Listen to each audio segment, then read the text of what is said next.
2,000 years, the history of ancient Egypt was buried in the sands of time. Travelers and scholars were aware of the existence of these enigmatic people, but nothing was known about them. What kind of men built these gigantic pyramids the size of mountains?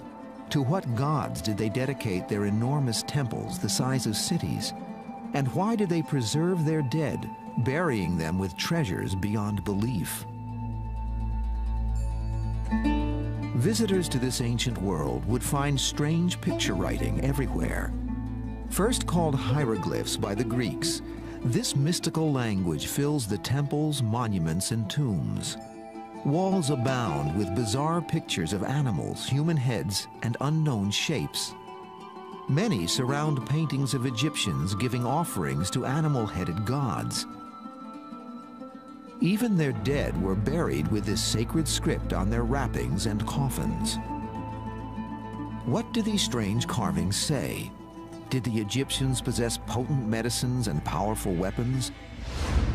Would the words provide us with a direct link to the Bible? A key was needed to break the code, a key that would unlock the buried past. And the search for this elusive instrument would become one of history's great detective stories.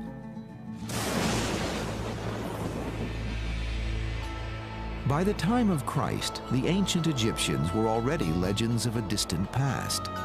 Greek and Roman historians could only guess at what knowledge this once powerful civilization possessed. As the centuries passed and Europe emerged from the Dark Ages, ancient Egypt remained silent, waiting for its own rebirth. It took one of the most powerful men of all time to awaken Egypt from its sleep, a man whose leadership in battle was matched only by his passion for history. During the late 1700s, the French and British were fighting a war for world domination. In 1798, General Napoleon Bonaparte proposed leading the French army on a military invasion of Egypt.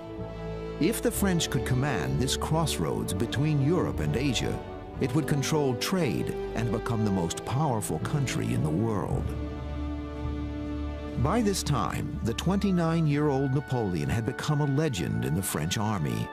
His victories over Austrian forces in Italy established France and himself as new powers to be reckoned with. Napoleon's sense of history and destiny led him to view Egypt as his next prize. On July 1st, 1798, Napoleon's army sailed into Egypt's port city of Alexandria. In addition to 38,000 soldiers, 167 of France's top scientists and scholars were on board. Rarely have military expeditions had academic interests as well. Napoleon was fascinated with ancient Egypt. Perhaps, like Alexander the Great, Napoleon believed his destiny was to annex Egypt on his way towards conquering the world. The egocentric Napoleon viewed Egypt as more than just the cornerstone of an empire. He knew of its legends, its power, and its history. This was the land of the pharaohs, kings who were considered gods by their subjects. They ruled over the world's greatest civilization for over 2,000 years. Napoleon was determined to learn their secrets. Like Julius Caesar before him, Napoleon wanted to win the hearts and minds of the Egyptians. As a member of the French Institute of Egyptology, Napoleon personally selected the academics who formed his expeditionary force. While the French army swept up the Nile, crushing all opposition, the scholars immediately began their work, setting up an institute in Cairo. This became the headquarters for Napoleon's academic expedition. They scattered across Egypt, exploring tombs, climbing monuments, studying, sketching, and recording everything in sight. The wealth of information was unbelievable. Napoleon demanded to be constantly informed. If any clues to ancient secrets were uncovered, he wanted to know immediately. While Napoleon's men were busy annexing both Egypt's land and antiquities, England did not stand idly by. Within weeks, the British Navy attacked the French, destroying their ships and trapping Napoleon's army in a 2-year-long siege. Napoleon himself eventually snuck past the blockade and returned to France, his hopes for ruling the world dashed. As the abandoned French army fought to stay alive, scientists and scholars were giving birth to modern Egyptology. Racing against their inevitable removal by the British, they stepped up their efforts to copy and analyze as much as possible, hoping to find the answers to the many puzzles surrounding them. Ironically, it was neither a scientist nor a scholar, but a soldier who made the most important discovery of all. In mid-July 1799, as the long siege wore on, the French continued to bolster their defenses. Situated along the Nile as it enters the Mediterranean Sea is a town called Rosetta. In order to rebuild the town's old Arabic fort, men under the command of Lieutenant Pierre Bouchard started to reconstruct the walls. Arabs commonly took material from ancient temples and used them in their own buildings. Unnoticed in these walls, buried since the time of the pharaohs, was a large stone tablet. When the soldiers tore down the fort's walls, they stumbled upon the tablet. Immediately, the soldiers noticed something strange and potentially valuable. Carved on this dusty stone were 3 types of writing: Greek, a common Egyptian script called Demotic, and hieroglyphs. The stone was a kind of magical discovery, and I think it is a piece of extraordinary luck that whoever was there had the perspicacity and the interest to say, gosh, you know, what have we got here? Could be important, key to the hieroglyphs. One can imagine that a less well-informed officer might have said, oh, no, it's just an old stone, build it into the fort. People have often said, you know, thank God it was a French officer, not a British officer, because, you know, they were perhaps a little more intellectually minded. Dubbed the Rosetta Stone, it measured 3 feet 9 inches high and 2 feet 4 inches wide. It weighed nearly 1,500 pounds. French General Jacques Mignoux ordered it sent to the Institute in Cairo to have the Greek translated. What did it say? Could the Greek be used to translate the hieroglyphs? The discovery caused an immediate sensation. Because the Greek language was understood, scholars quickly translated the text. It was a decree honoring the Greek pharaoh Ptolemy V on his first year of rule. In exchange for services rendered by him benefiting Egypt, plaques were to be placed in temples throughout the land. It was known that Greeks had ruled Egypt from 300 BC until the decades before Christ. The tablet had survived for over 1,800 years. Did others exist? The actual wording seemed unimportant until the last line was read. This decree shall be inscribed on the stele of hard stone in sacred and native and Greek characters. That meant all 3 scripts said the same thing. The news spread quickly back to Europe. This stone offers great interest for the study of hieroglyphic characters. Perhaps it will even give us the key at last. Courrier de l'Égypte, August 1799. The Rosetta Stone would not stay in French hands for long. The British siege would soon force them to surrender it. Napoleon's 2-year military campaign in Egypt was a complete disaster. Over 9,000 men were killed, and the French Navy was decimated by the British. Those who remained were now trapped in Egypt, isolated by a British naval siege along the Mediterranean coast. But the scientific and cultural aspects of the French expedition were a tremendous success. This voyage gave birth to modern archaeology, man's search for his own past. And with the discovery of the Rosetta Stone, it seemed as if Egypt's great secrets would finally be revealed. A civilization which had remained silent for so long now seemed poised to speak.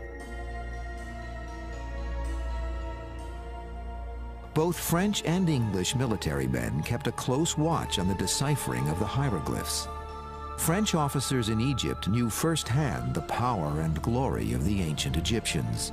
The indisputable evidence was before their eyes. The pyramids and temples were obviously built by a great and advanced civilization. If the Rosetta Stone could be used to translate its language, some of Egypt's former glory might be resurrected and become that of France. How quickly could the French decipher the stone and thus read the hieroglyphs? Would the code be cracked before the British forced their surrender? Under military orders, scholars at the Institute raced to complete the deciphering. The stone had 3 texts written on it, each in a different script. Reading top to bottom, they were hieroglyphs, Demotic, and Greek. The Greek section told of the tablet having the same information written in all 3 languages. While Greek was easily understood, using it to translate the 2 Egyptian scripts presented several obstacles. First and foremost, nobody had been able to speak or read either Egyptian language for almost 2,000 years. The French had no idea as to what any of the Egyptian symbols or words meant. Were the signs phonetic like an alphabet, or were they pictorial like Chinese character writing? Without any clues, they had to start from scratch. A second hurdle was that the stone was broken at the top and sides. The hieroglyphic section at the top was the most damaged. Only 14 lines of text existed. The Demotic section in the middle had all of its 32 lines of text, but was broken along the right side. The Greek section consisted of 54 lines. The frustrated French had no way of knowing which words or lines of text matched up with which Greek words. Time was not on their side. In August 1801, 2 years after the discovery of the Rosetta Stone, the English ended their siege, attacking and forcing the French to surrender Egypt.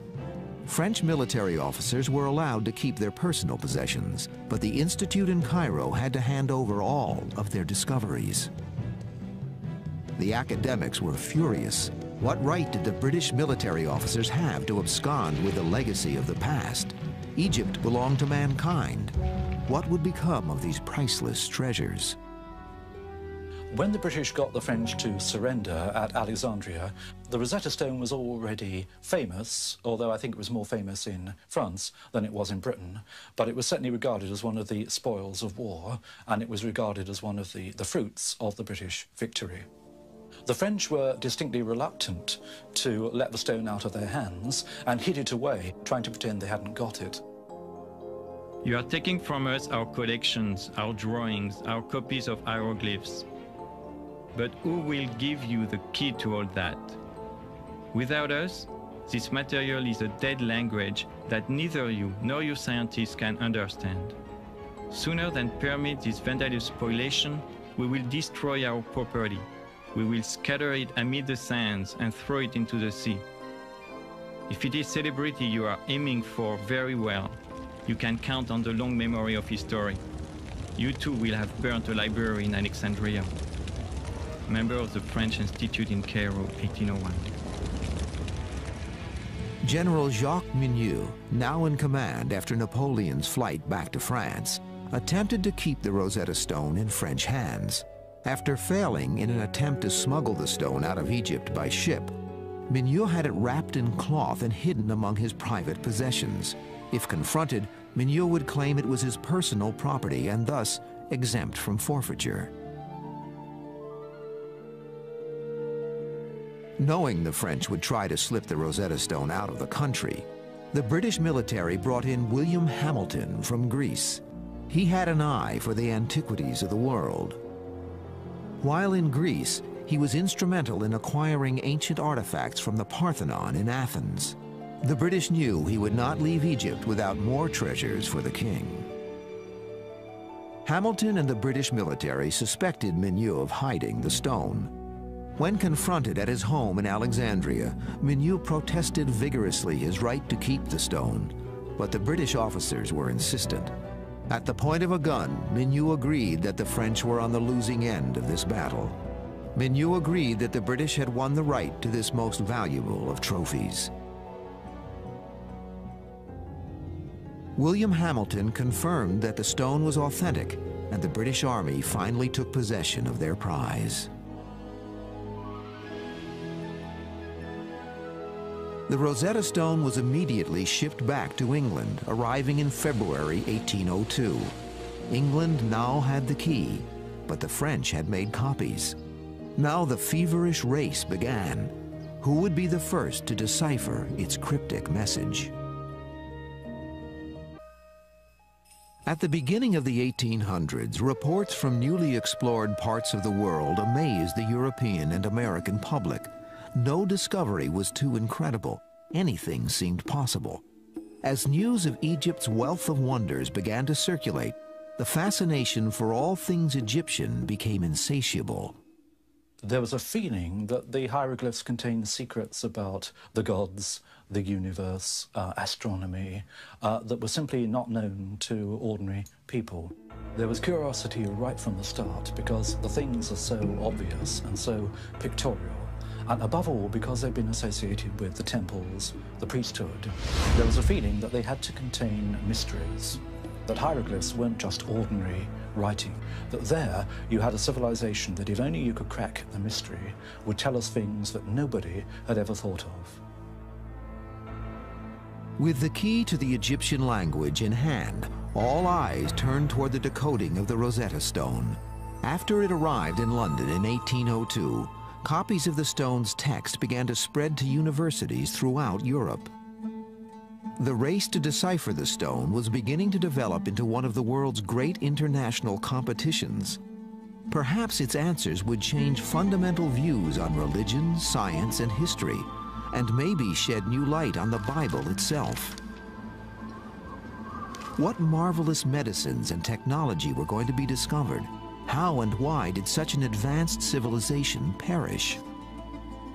As language specialists began to study the relationship between the three scripts, no clear pattern was evident. The broken stone seemed to block any effort to match words and sentences. Not one hieroglyphic word or phrase could be positively identified. How was this seemingly impossible task going to be accomplished? Desperate for any clues, scholars dug into the past for help. The earliest account of the Egyptian language is a Greek book written by Apollo. Said to be an Egyptian priest, he wrote extensively on the usage and meaning of hieroglyphs. His 5th century BC book, Hieroglyphica, became the cornerstone of future research. Apollo wrote of 189 different hieroglyphic signs. For each one, he detailed its description and mythological meaning. While he discussed the specifics of individual signs, Apollo never combined them to form sentences or paragraphs.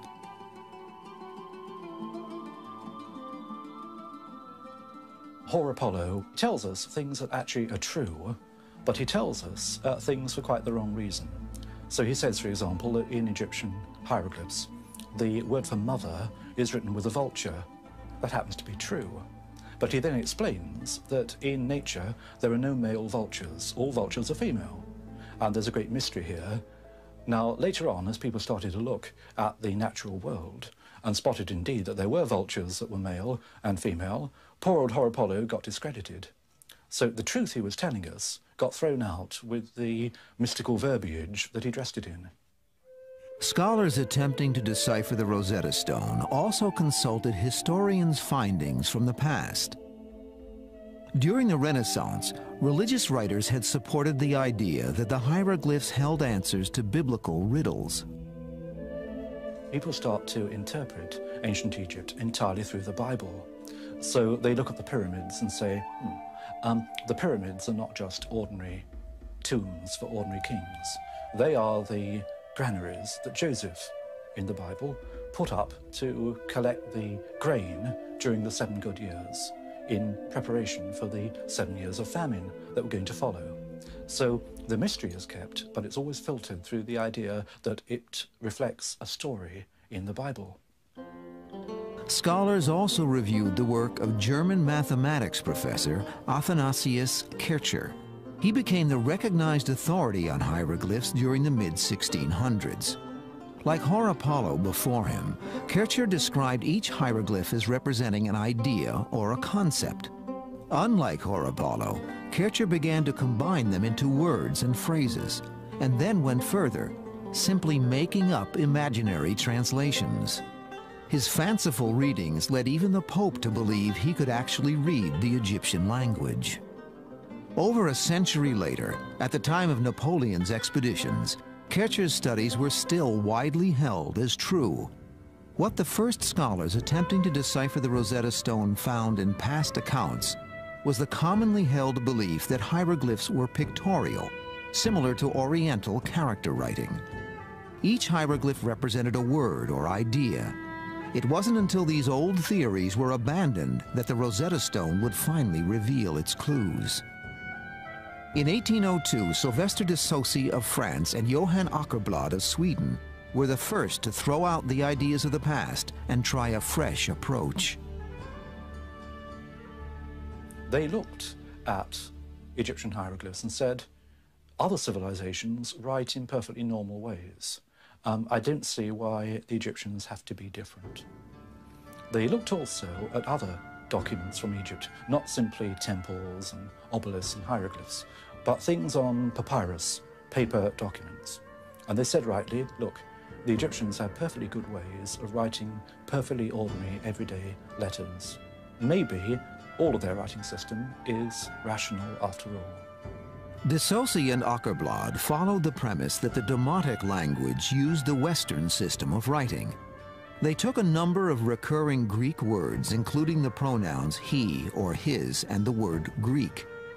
They then searched the Demotic text for words which were repeated in roughly the same location. They verified that wherever these words occurred in Greek, they appeared in a similar pattern in the Demotic. What these pioneers did was to begin to prove that the script was not just a symbolic script, that there were signs that meant individual letters, stood for individual letters. You no longer looked at it as something esoteric and full of hidden meaning. Although their first step at translating the Demotic text was somewhat promising, de Saussy and Åkerblad gave up, having failed to crack the hieroglyphic code. 3 years after the Rosetta Stone's discovery, opening the window onto Egypt's secrets was proving to be far more complex than anyone had thought. The greatest minds of Europe were beginning to think the secrets of Egypt would stay hidden forever. More than a decade passed following de Saussy and Åkerblad's attempt without any further serious efforts. Although the public's fascination with ancient Egypt continued to grow, the Rosetta Stone was all but forgotten. To those dreaming of trying to decipher the hieroglyphs, the failure of de Saussy and Åkerblad proved an intimidating legacy. There was a feeling, as with most decipherments, that it's a big prize but also a big risk. You could end up covering yourself with glory, and you could end up making a really big fool of yourself. Now, scholars are by temperament rather cautious, and it takes a certain kind of person to say, I don't care if I make a fool of myself, I'm going to have a go at this. Although more tombs and temples filled with hieroglyphs were being discovered, no one seemed capable of reading their secrets. As the 15th anniversary of the discovery of the Rosetta Stone came and went, no further progress had been made on deciphering it. Although past failures seemed to deter any serious future efforts, 2 men would soon step forward, each claiming he was the first to turn the key. In the summer of 1814, a 41-year-old physician, physicist, and linguist from London took a copy of the Rosetta Stone to his country home. He decided to spend his summer vacation mulling over its puzzle. This time, the Rosetta Stone would begin to speak. Thomas Young was one of the most remarkable people that Britain has ever produced. If you do a list of his achievements, it is quite amazing. He looked at the question of light and how that works, and he comes up with the wave theory of light, which is the foundation of a lot of modern physics. He is interested in the human eye. He's interested in how it sees colour. He's interested in perception. And his notions of the human eye are at the basis of a lot of modern optics. This man was probably the most brilliant problem solver that Britain has ever produced. Young felt much of the mysticism surrounding ancient Egypt was nonsense. He did not believe secrets to the universe were going to be discovered. What attracted him to the Rosetta Stone was that it was a problem, an unsolved puzzle, and he wanted a chance to crack it. Young began by concentrating on the words graphically. He located lines in the Greek text which had words occurring more than once. He then attempted to find lines in the Demotic text which had groups of symbols repeated these same numbers of times. Using this matching system, Young was systematically able to identify 86 Demotic translations, including the words King, Ptolemy, and Egypt. Where De Saussure and Åkerblad had stopped, Young's initial success led him to continue his efforts. Egyptologists had long been fascinated by the hieroglyphs that were surrounded by ovals.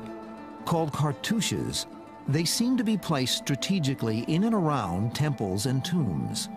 A few Egyptologists had begun to speculate that a cartouche represented the name of a pharaoh or member of the royal family.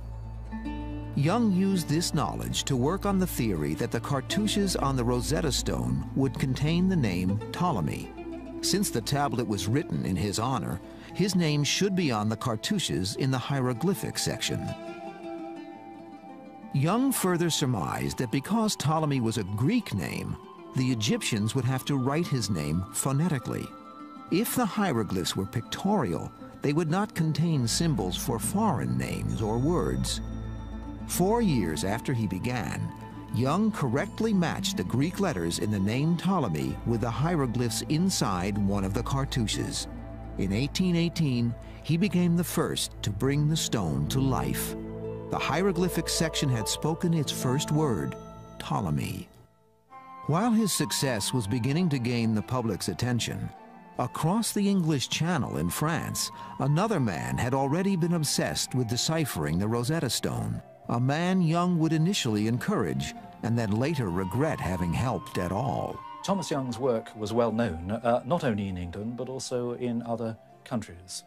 What's more, he sent copies of his work to various scholars up and down the continent, and particularly to Paris. And copies of Young's work were sent to Sylvestre de Sacy. One day, de Sacy showed a copy of Young's work to a young Frenchman, and the name of the Frenchman was Jean-François Champollion. The destiny of young Jean-François Champollion seemed tied to the Rosetta Stone from birth. French legend describes how his bedridden mother was visited by a sorcerer months before Jean-François was born. Looking into the eyes of this sickly woman, the sorcerer saw the past being connected with the future. He predicted this woman's unborn son would be the one to bring light onto the centuries of the past. Champollion was born in Figeac, France in 1790 to a small-town bookseller. When he was 11 and living at a boarding school in Grenoble, news of Napoleon's expedition to Egypt captured the imagination of France. Champollion's older brother, Jacques-Joseph, read tales of Egypt's glories and mysteries to his younger brother. When the younger Champollion received a copy of the Rosetta Stone from a cousin who had traveled to Egypt as part of the expedition, he was hooked. Young Jean-François made it his goal to read the hieroglyphs, and that, of course, meant cracking the Rosetta Stone. All his early training was undertaken with that in mind. Languages became his all-consuming obsession, and he soon paid little attention to his other studies. His efforts became focused on Oriental and Middle Eastern languages, especially Coptic. Coptic had been a language spoken by Christians in Egypt and written in Greek. When he was about 14, Champollion was working far too hard, not on his schoolwork, but on Egyptian hieroglyphics. And he had what nowadays I think would be called a minor nervous breakdown. And he was sent off to recover. And he wrote a letter back to his elder brother saying, "It's so boring here, send me a Chinese grammar." That was the kind of obsessive personality that Champollion was. Champollion's early studies focused on the deciphering of the Demotic language and its relation to Coptic. He had previously believed that hieroglyphs were symbolic, that they were mysterious and could not be deciphered in an ordinary way. Champollion began to sense the same links between the Greek names and the hieroglyphic cartouches. When reports of Thomas Young's work reached him, Champollion realized in a flash they were correct. Champollion would take Young's work and propel it forward.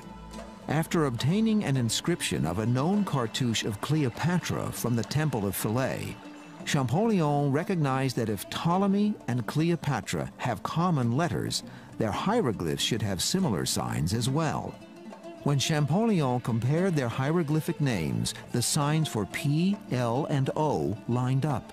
Champollion had proved Young's theory that foreign names were spelled phonetically in the hieroglyphic language. The door was now opened, and Champollion was about to walk through.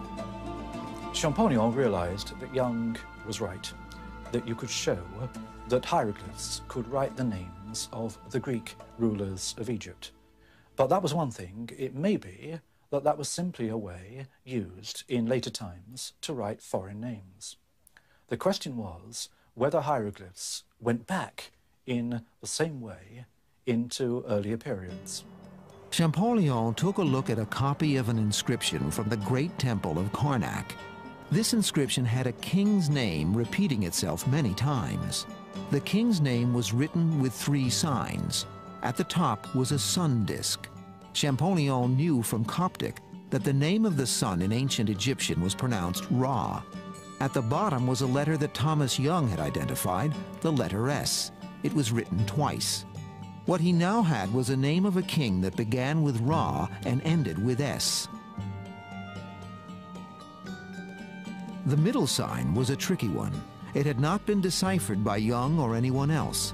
But Champollion traced that sign in the Rosetta Stone. It occurred several times. Whenever it occurred, the Greek translated into the idea of birth or being born.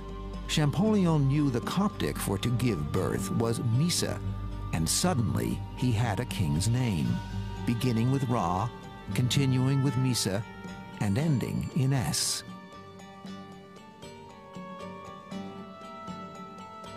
And Champollion knew the ancient names of the kings of Egypt, and he knew that there had been a famous king on the throne of Egypt called Ramesses.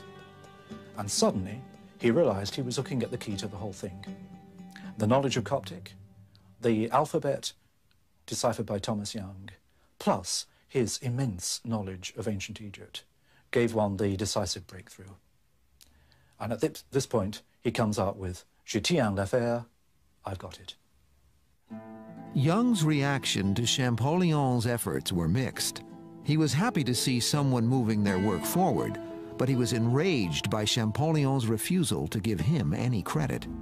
Champollion may have had the same ideas, but his work was not published. Young's was. When Champollion finally did publish his results, he became the talk of Paris. All of France celebrated the fact that a Frenchman had deciphered the hieroglyphs first. But Champollion wouldn't be sidetracked by fame and glory. He turned back to his efforts in a deepening obsession to decode the past. He was now determined to compile a complete list of all pharaohs and the dates they held power. By 1824, Champollion had built a hieroglyphic alphabet containing 21 letters. The door to Egypt's past was finally opening. The Rosetta Stone was proving to be the key that would finally unlock the hieroglyphs. But what secrets would they reveal? Announcement of Jean-François Champollion's discovery brought him much acclaim in France. The French Academy had previously considered him a crazy obsessive, working away in his room and getting nowhere. But now, suddenly, he was a national hero. The French government asked Champollion to arrange the purchase of Egyptian antiquities already in the hands of British collectors. After its incorporation into the Louvre Museum in 1827, Champollion was appointed the museum's first curator of Egyptian antiquities. However, Champollion had more on his mind than building a museum's inventory. He wanted to travel to Egypt. In 1828, with help from the Museum of Turin in Italy, Champollion organized an expedition to travel up the Nile River. This was the largest scientific study of Egypt since Napoleon's. It was his first exposure, and an absolute stunning exposure, to the monuments of Egypt. And of course, he ran around them like a wild thing, identifying cartouches. This was one thing that was obsessing them at the time, trying to establish the dates of monuments and the order of kings, because they had no true framework for Egyptian history that they could base on the evidence from the monuments. Champollion's trip proved beyond a doubt his methods were accurate. He was able to read the ancient Egyptian language off the temple walls themselves. His efforts in translating the hieroglyphs are credited with single-handedly creating the science of Egyptology. Egypt was no longer the land of silence. It now spoke directly from the past. The names of pharaohs such as Ramses and Thutmose were legendary. Now their faces could be identified. We now knew when they ruled and in which temples they prayed. Upon returning to Paris, Champollion continued his work. He now had enough material to write the definitive history of Egypt. Unfortunately, he would never get the chance. On March 4, 1832, Jean-François Champollion died. Champollion never had any doubts about his own ability and about his own achievement. And although he died at the age of 42, towards the end of his life, it was realized what he had done. And the French, quite rightly, created a professorship of Egyptology for him, the first anywhere in the world. So he died knowing that his achievement had been recognized. A lot of Champollion's work was left after his death, and the elder brother collected it, published it as a memorial to the genius in the family. Where Champollion had focused on the pharaonic history of Egypt, others began to use his tools to study the Demotic and hieroglyphic languages. The amount of written material on walls and on papyrus scrolls was tremendous. As the years went by, the social, political, and economic history of the ancient Egyptians began to reveal itself. But it was the personal written record that surprised most people. We learned that by looking at the ancient Egyptians, we are looking at ourselves. Slowly, it became clear that the Egyptians were like the rest of us. They wrote letters to the bank manager. They wrote letters to the local tax official. They wrote letters to each other about various normal aspects of normal lives. They had literature, just like ours, not very different. The Rosetta Stone brought the history of ancient Egypt to life. Although the Rosetta Stone has been deciphered now for more than 170 years, the treasures it has enabled us to understand continue to surface. From the spectacular find in the tomb of Tutankhamun in 1922 to the uncovering of the tomb of the sons of Ramses the Great in 1995, ancient Egypt is still providing new and amazing discoveries. The Rosetta Stone is a milestone between a period when all we knew about our own origins was in the Bible or in the writings of the Greeks and the Romans. After the Rosetta Stone, we start to look at ancient history speaking for itself. It starts to say, where have we come from? Where have the ideas come from? What are our roots? And the Rosetta Stone is a way of bringing us face to face with our own identity. Today, the ancients speak again, thanks to men like Napoleon, Thomas Young, and Jean-Francois Champollion. Hunters who brought the past to life only because they dared to go in search of history.